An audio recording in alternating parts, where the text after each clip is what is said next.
자, 안녕하세요. 자, 척척석사 우석사입니다. 자, 오늘은 새로운 코너를 한번 만들어 봤는데요. 자, 대학원생을 만나다라는 코너입니다. 저도 대학원생인데 다른 분들을 만나면서 궁금했던 것도 물어보고 그리고 대화도 해보는 그런 시간인데요. 오늘은 첫 번째 게스트로 아주 귀한 분을 모셨습니다. 자, 올해로 105주년이 되는 중앙대학교 유아교육과에서 석사 과정을 졸업하신 김정은 선생님 모셔보겠습니다. 자, 안녕하세요. 네, 안녕하세요. 저는 중앙대학교 유아교육과 일반대학원 석사과정을 졸업한 김정훈이라고 합니다. 아, 네. 반갑습니다. 네, 일반 대학원의 유아교육과를 졸업하셨다고 했는데 보면은 일반 대학원의 유아교육과도 있지만 교육대학원도 있잖아요. 그럼 이제 그 두 개가 어떻게 다른지 설명 혹시 가능하실까요? 네, 일반대학원은 연구자를 양성하는 곳입니다.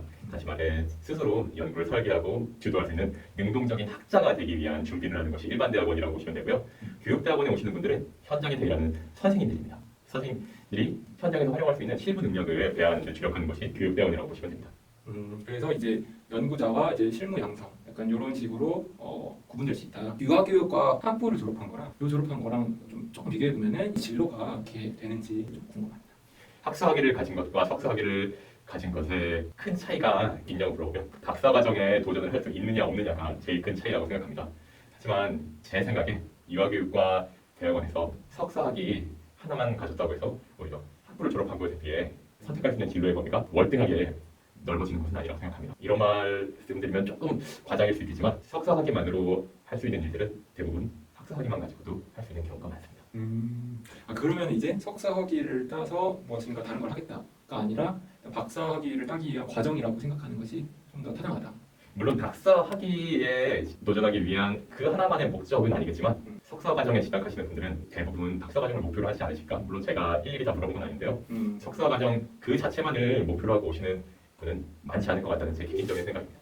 알겠습니다. 유아교육과 관련해서 진로를 어떻게 설정할지 아니면 공부를 얼마나 할지에 대해서 조금 생각해 볼 수 있겠습니다. 그러면은 이제 약간 질문을 바꿔가지고 이제 유아교육과가 아니라 대학원 관련해서 좀 질문을 좀 드리고 싶은데 이제 대학원을 왜 가려고 했는지 계기나 약간 그런 것들이 혹시 있으실까요? 저의 학부 전공은 사실 아동복지학을 공부했는데요. 4학년이 되면 자격증 취득을 위해서 실습을 나가게 되잖아요. 유아교육 실습, 유치원 현장 실습과 사회복지 현장 실습을 비슷한 시기에 했는데요. 사회복지보다는 유아교육이 좀 더 내 적성에 잘 맞는 것 같다라는 생각이 들고 이 유아교육 학문을 좀 더 심도 있게 연구해보고 싶다는 생각이 들었습니다.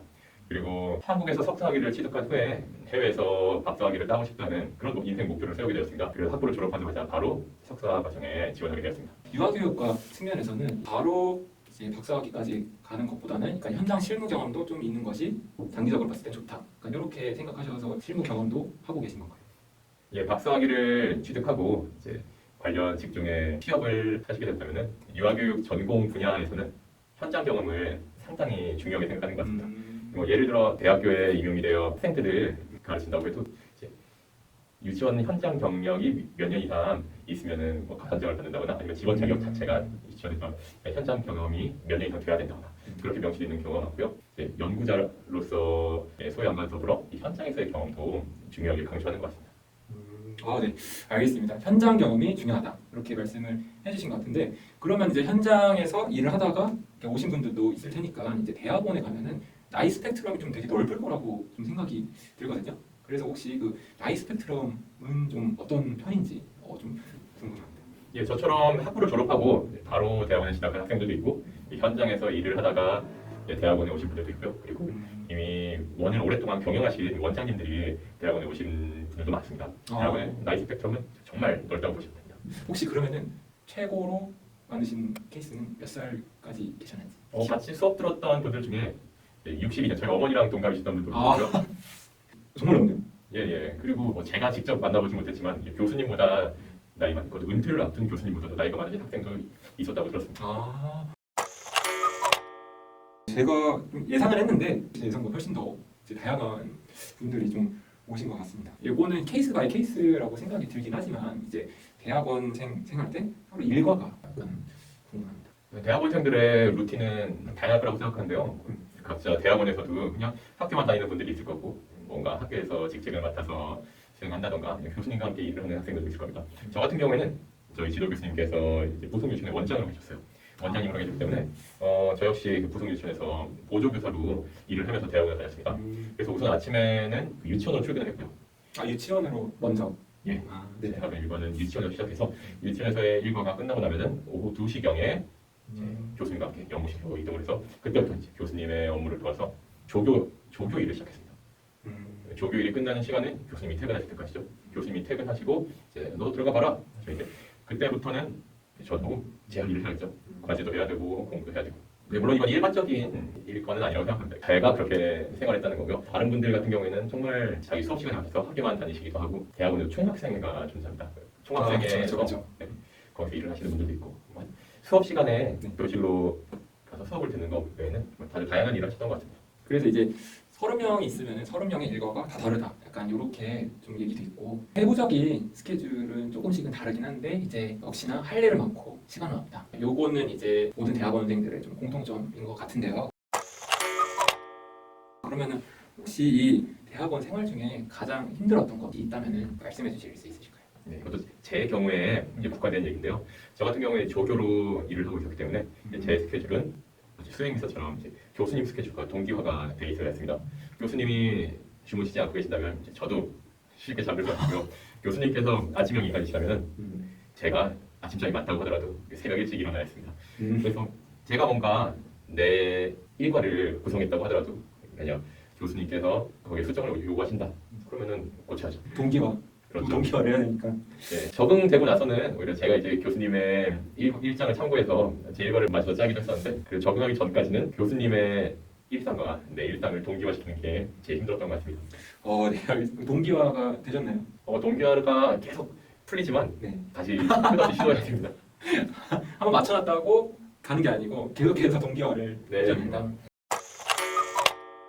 동기화도 끝없이면 다시 맞추고 다시 맞추는 과정이 필요합니다. 알겠습니다. 역시 쉽지 않네요. 네, 이렇게 힘든 것도 좀 있었지만 대학원 과정 중에서 배웠다고 느껴지는 것 있다면은 이제 말씀해 주실 수 있을까요?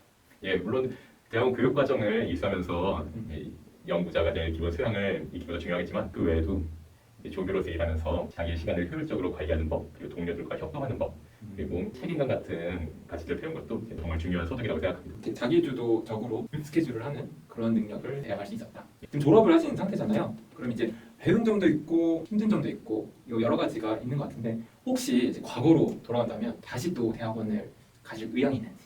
과거로 돌아갈 수 있다면 전 똑같이 대학원에 진학해서 똑같이 제 지도 교수님을 선택할 것 같습니다. 그리고 그때 뭐 이런저런 다른 업무들로 인해서 하지 못했던 공부를 좀 더 시간을 잘 사용해서 그 공부를 열심히 하는데 시간을 투자하고 싶습니다. 몰입하지 못했던 것에 대해서 아쉬움이 약간 있으신 것 예, 같아요. 후회까지는 아니지만 여러 가지 다른 일을 하면서 정말 학생의 본분인 공부에 아주 충실하지 못했다는 아쉬움은 조금 남습니다. 알겠습니다. 그리고 네. 전 재산을 비트코인에 몰빵하겠습니다.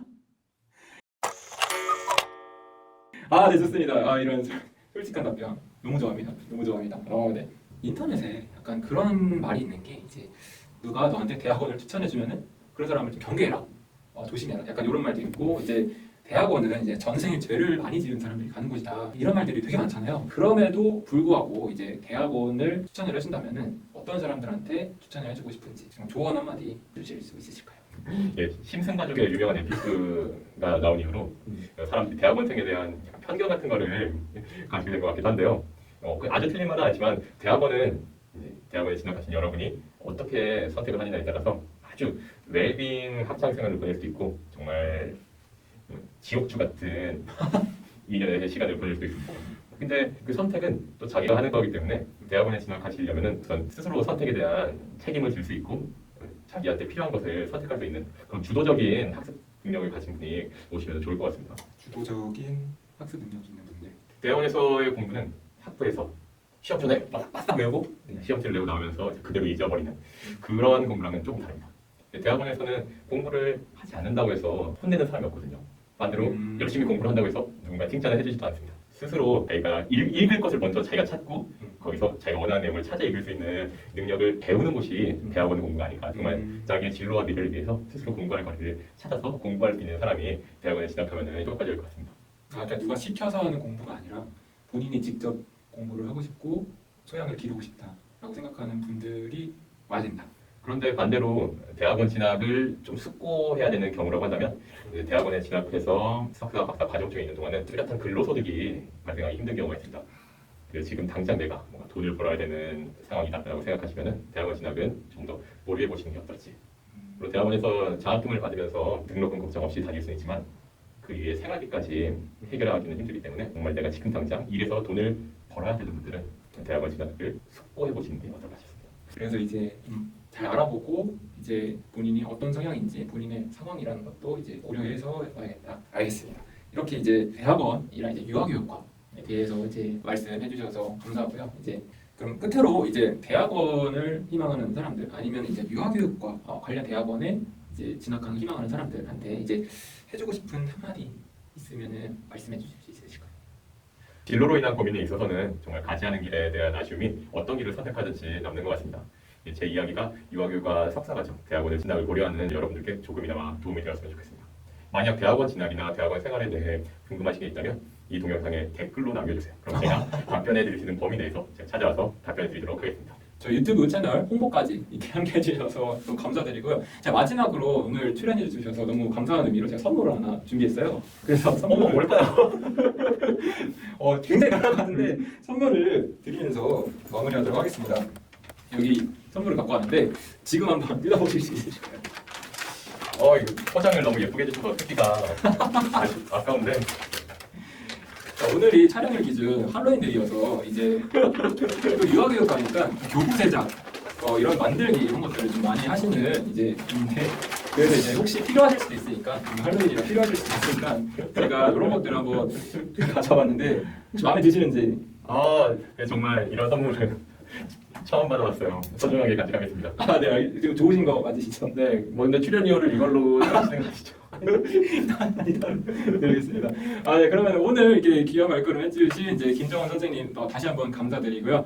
오늘 말씀 여기까지 하겠습니다. 네, 와주셔서 감사합니다.